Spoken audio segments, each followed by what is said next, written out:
Voilà. Bonjour mesdames et messieurs. Bonjour chers followers. Soyez salués. Alors, ce matin du lundi 22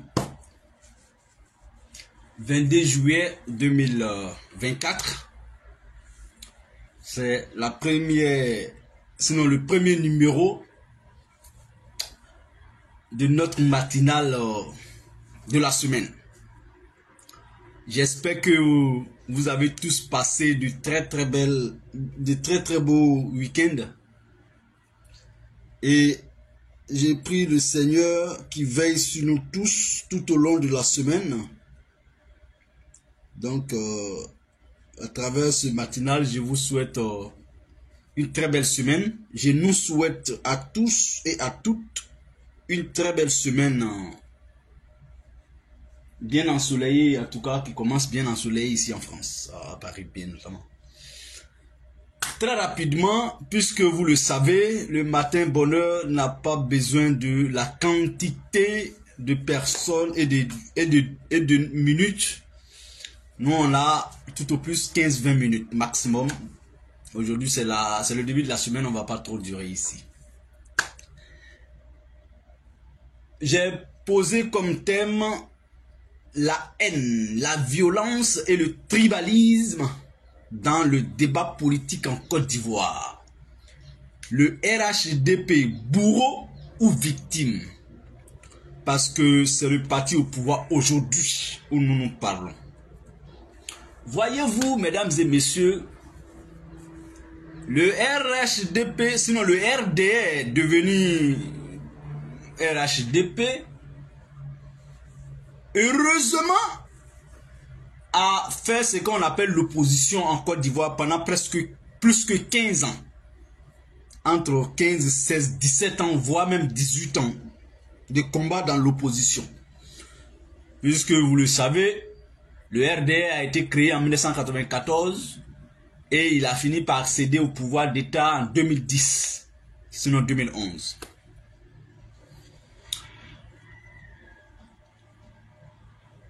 Et vous savez aussi ce qui a occasionné la création véritable du RDR.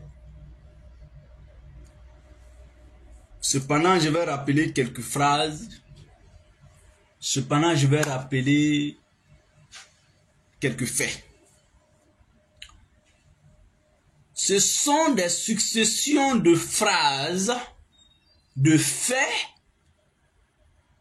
qui ont gonflé le rang du RDR et qui ont poussé presque toute une partie de la Côte d'Ivoire à épouser le RDR et à rejeter les autres parties de la Côte d'Ivoire.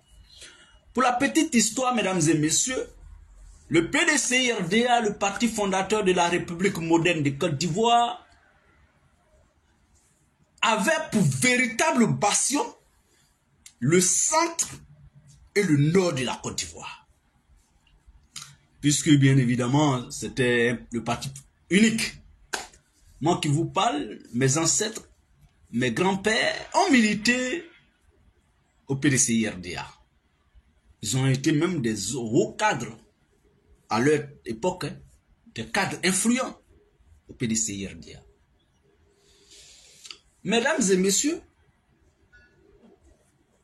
n'est-ce pas une phrase des plus horribles dans un débat politique qui a été prononcée par le premier dignitaire, le premier responsable, en tout cas jusqu'à 2010 du RD, son excellence docteur Alassane Dramane Ouattara, devenu plus tard Alassane Ouattara. On ne veut pas que je sois candidat et président dans ce pays-là. Parce que tout simplement, je suis du Nord, mais en plus, je suis musulman. Parce qu'on peut être du Nord et ne pas être musulman, il y en a plein. Mais lui, il a ajouté à son thème nordiste le volet religieux. C'est-à-dire, il ne s'est pas contenté du volet ethnique ou régional. Il a ajouté le volet religieux. On ne veut pas que je sois candidat et président ici en Côte d'Ivoire parce que je suis Djoula, parce que je suis musulman et parce que je suis du Nord. Bon, quand on introduit une telle idéologie en politique, et pourtant, rien n'avait matérialisé ce qu'il disait.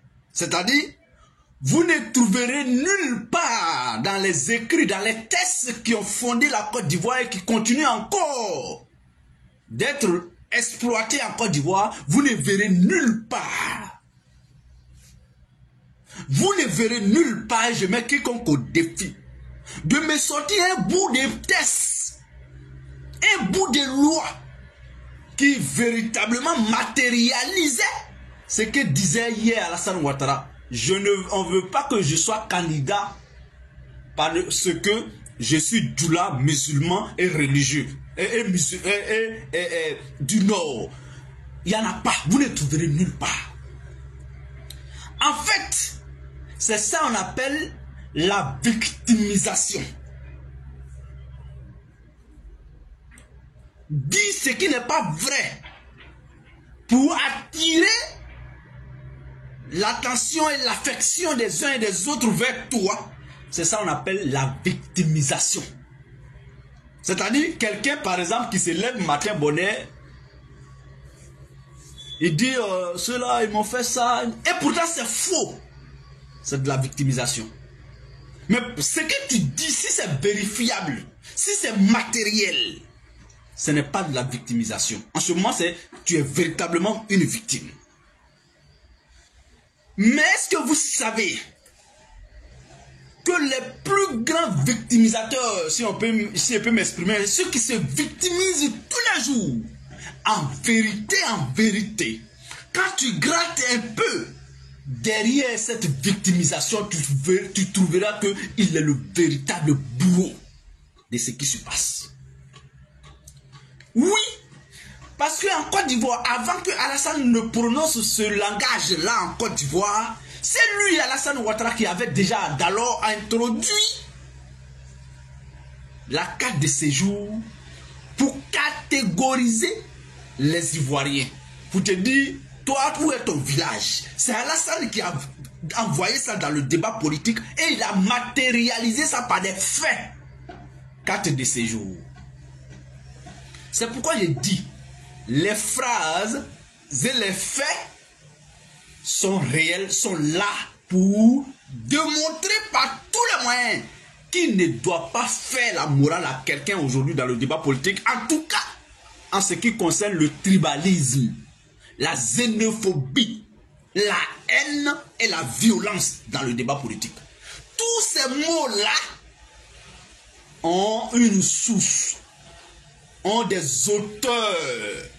Et quand vous regardez bien la Côte d'Ivoire plurielle, vous verrez que dans l'opposition, le RDR a toujours passé son temps à dire « ils m'ont fait ça, parce que je ne suis pas ça ». Aujourd'hui encore, le rôle a changé, ou bien les rôles ont changé. Ceux qui étaient hier dans l'opposition et qui accusaient les tenants du pouvoir, aujourd'hui se trouvent au pouvoir et qui continuent toujours d'accuser ceux qui sont passés dans l'opposition à leur place. Ce n'est pas juste. Ce n'est pas vrai. Et c'est ça, en vérité, qu'on appelle de la victimisation. Est-ce que vous avez compris un peu ce jeu de rôle? Voici hier le RDR qui avait de grandes difficultés. Voici hier le RDR qui était acculé et qui était dans l'opposition. Son premier rôle, opposition. On est dans l'opposition, on accuse le régime de nous traquer, de nous acculer, de faire tout ce qu'un régime peut faire à son opposition. Ok, on peut dire, bon, quand on est faible, effectivement, le plus fort peut essayer de t'écraser. Parce que toi, en tant que faible, tu n'as rien à faire. Tu ne peux pas écraser celui qui est plus fort que toi. Bon, à ce moment-là, il y avait un peu de crédit. Parce que qui sait que les pouvoirs en Afrique, on le sait tous, généralement tous les pouvoirs, 99% de tous les pouvoirs en Afrique sont des pouvoirs dictatoriaux. Sont des pouvoirs qui traquent, qui matraquent, qui oppriment ses opposants. On le sait. Donc à ce moment, on pouvait accorder un peu de crédit à ce que le RDR disait, pleurnichait. Et partout et à tout va. Mais est-ce que c'est correct? Est-ce que c'est juste que passer de l'autre côté du rideau, c'est-à-dire passer de l'opposition au pouvoir, ceux qui étaient au pouvoir sont passés du pouvoir à l'opposition. Mais pourquoi? Pourquoi? C'est toujours le RDR qui, dans l'opposition, accusait les autres. Aujourd'hui, encore au pouvoir, accuse toujours les autres hier qui étaient au pouvoir, qui sont aujourd'hui faibles. Ce sont des véritables menteurs. La xénophobie, le tribalisme, le népotisme, le clanisme, le clientélisme en politique là. Le véritable auteur, c'est le RDR, devenu RHDP. C'est le RDR. Et c'est Alassane Ouattara. Parce que quand on dit RDR, il faut aller un peu au-delà. C'est le RDR, mais c'est Alassane Ouattara. Parce que celui qui a créé le RDR s'appelle Denis Kobena. Vous ne trouverez pas de discours de haine de Denis Kobena. Vous ne trouverez pas. D'ailleurs, il n'est pas Djoula. D'ailleurs, il n'est pas du Nord. D'ailleurs, il n'est pas musulman. Il n'était pas. Et pourtant, ce sont ces trois choses-là qui ont guidé le combat du RDR jusqu'à la session à la magistrature suprême. Celui qui dit que le Sénat qui ment, il peut me contredire. Il peut me dire le contraire. Hein? Voici les trois choses fondamentales qui ont incarné la lutte du RDR tout au long de son cheminement jusqu'à la session à la magistrature suprême. Djoula, on va dire malinqué, hein? Bon, Djoula c'est bon. Djoula, non. Djoula, nordiste, musulman.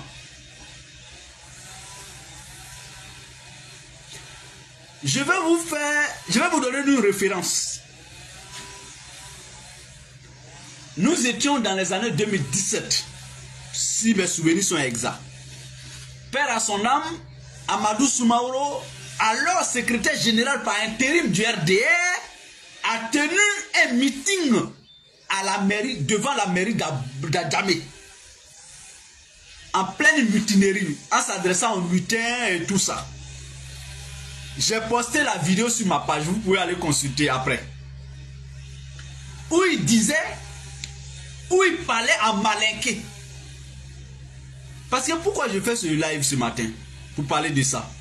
Parce que justement le porte-parole du RHDP, porte-parole adjoint, le ministre Mamadou Touré de la jeunesse, a fait une sortie en tapant sur le PDCI-RDA, en accusant le PDCI-RDA, en traitant le PDCI-RDA d'un parti tribaliste. Moi là, je veux que ça soit clair ce matin dans ce live là, c'est sur ça qu'on va se quitter. Je ne dédouane aucun parti traditionnel de la Côte d'Ivoire d'avoir joué à un moment donné sur l'ethnie, la région et la religion. Y compris le PDCI-RDA, y compris l'ancien FPI devenu PPAC. Voici les trois partis traditionnels de la Côte d'Ivoire, le RDR, le FPI et le PDCI-RDA, qui se sont véritablement nourris pendant longtemps de l'ethnie, de la religion et de la région. Ça là, on ne peut pas nier ça. Le cadeau dans tout ça que je peux faire ce matin au RHDP, c'est d'être un peu juste pour dire que c'est eux le véritable bourreau de ces mots en Côte d'Ivoire. Mais les autres partis à côté d'eux là ont aussi fondé une grande partie de leur électorat sur ces trois mots.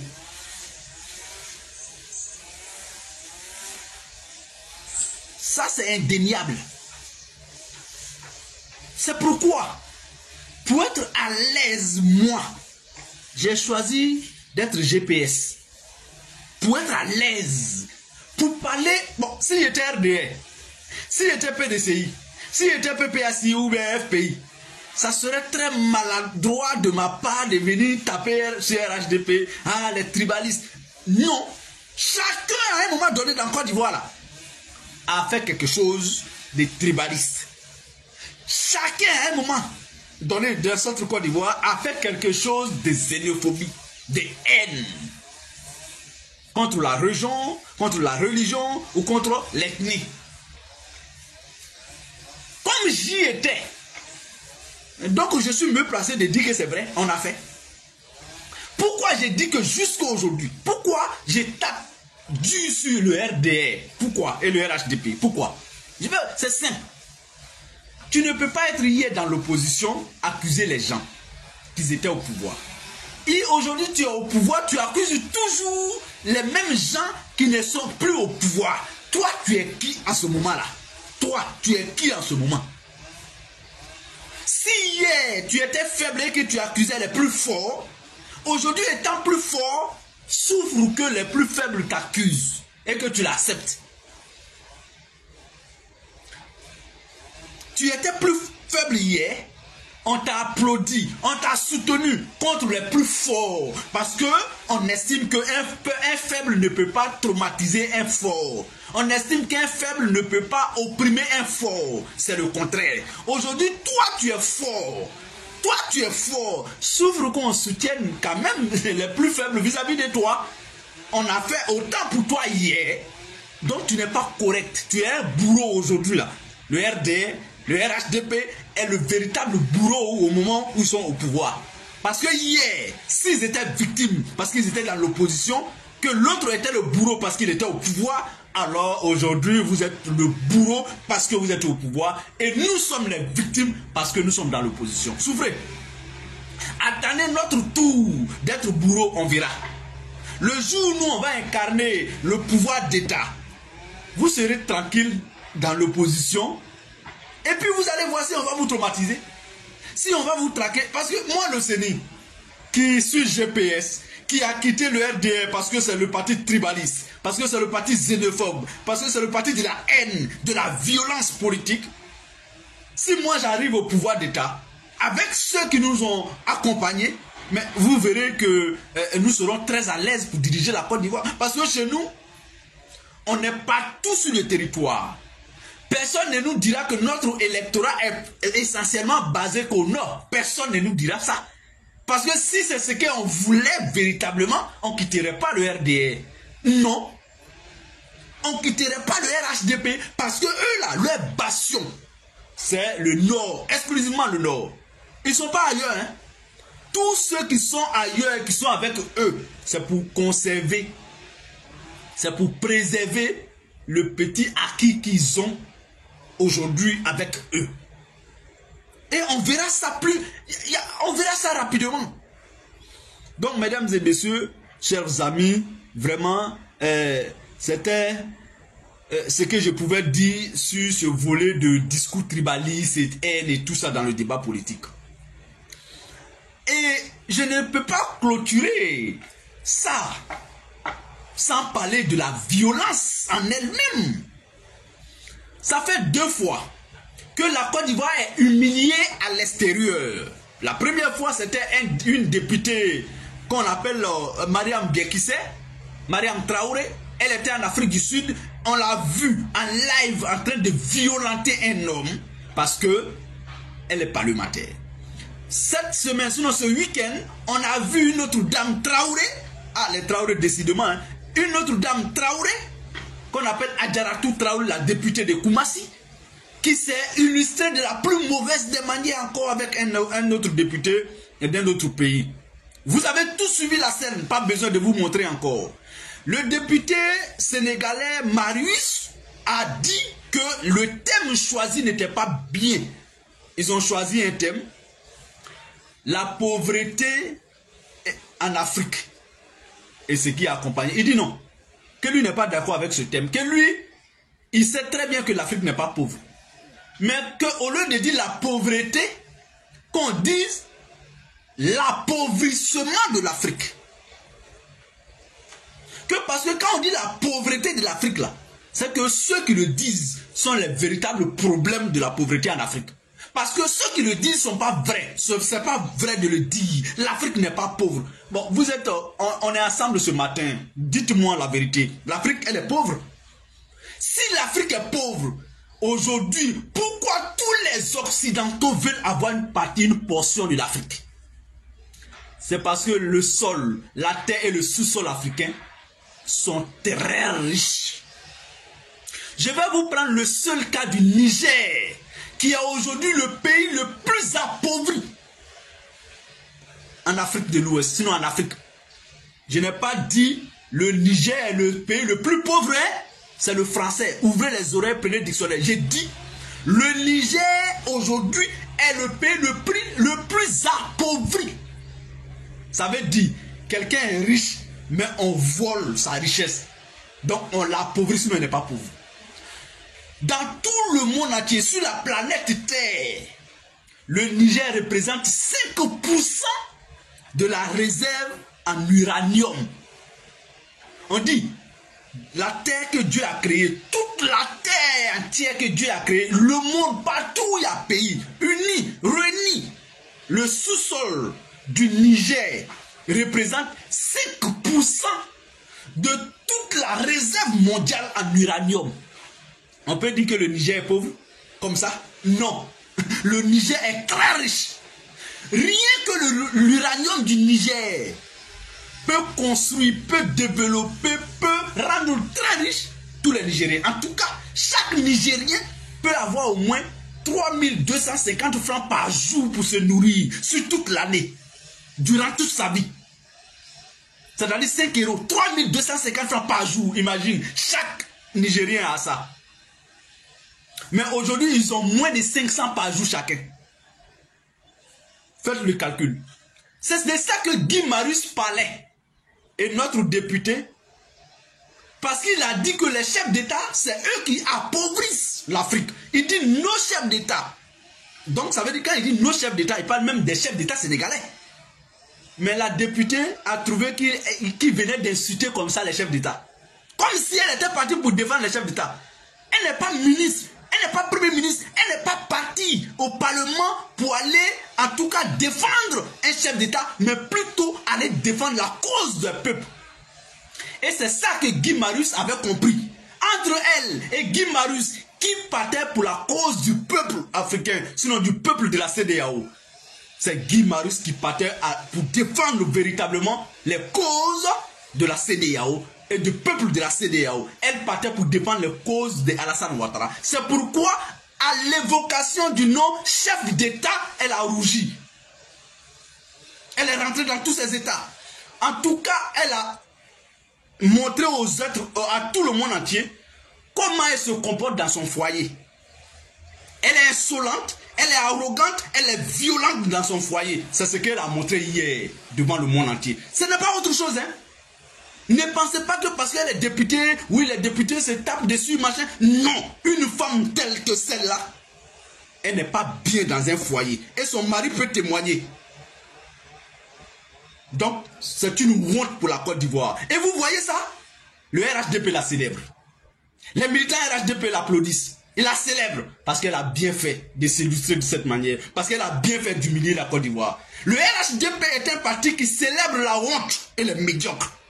C'est par là, mesdames et messieurs, que je vais mettre un thème à notre direct de jour. Je vous souhaite un une excellente semaine. C'est le premier numéro de la semaine. Merci d'être là. Merci de l'avoir partagé. Bonjour à chacun, à tout le monde. On se souhaite très bonne semaine et très bonne journée. À demain, Inch'Allah, si Dieu fait grâce. Au revoir et à très bientôt.